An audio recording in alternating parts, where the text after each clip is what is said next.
Hello, అస్సలం వాలేకుమ్ అందరికీ. ఈరోజు స్పెషల్ ఏంటంటే దొండకాయ ఫ్రై అండి. అందరూ చేసేదే కదా, ఇందులో స్పెషల్ ఏముంది అనుకుంటున్నారా? ఆగండి చెప్తాను, వీడియో చూడండి మీకే తెలుస్తుంది. ముందుగా నూనె వేడెక్కిన తర్వాత ఇందులోనే పోపు దినుసులు వేసుకోండి. ఇప్పుడు సన్నగా తరిగిన దొండకాయ ముక్కలను కూడా ఈ ఆయిల్లోనే వేసేసుకోండి. ఏ ఫ్రైకైనా సరే టేస్ట్ ఇచ్చేది ఏమైనా ఉందంటే ఇప్పుడు నేను ప్రిపేర్ చేసే పేస్ట్ ఏనండి. ఇది కచ్చా పచ్చగా నూరుకోవాలండి. వీడియోలో చూపిస్తున్నట్టు ఎల్లుల్లిపాయ, ధనియాలు, జీలకర్ర, నల్ల మిరియాలు వేసుకుని చక్కగా కచ్చాపచ్చాగా దంచేసుకోండి. ఈ కచ్చాపచ్చాగా దంచుకున్న దాన్ని ఈ దొండకాయ ముక్కల్లోనే వేసేసుకోండి. దొండకాయలు మరీ ముగ్గిపోకూడదండి.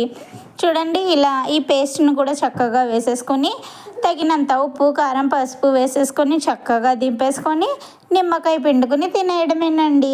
ఇది ఎక్కువగా మగ్గాల్సిన అవసరం లేదండి, అలాగే డీప్ ఫ్రై కూడా అవసరం లేదు. ఇలా కచ్చపచ్చగా తింటే చాలా టేస్ట్గా ఉంటుంది. మరి ట్రై చేయండి. సబ్స్క్రైబ్.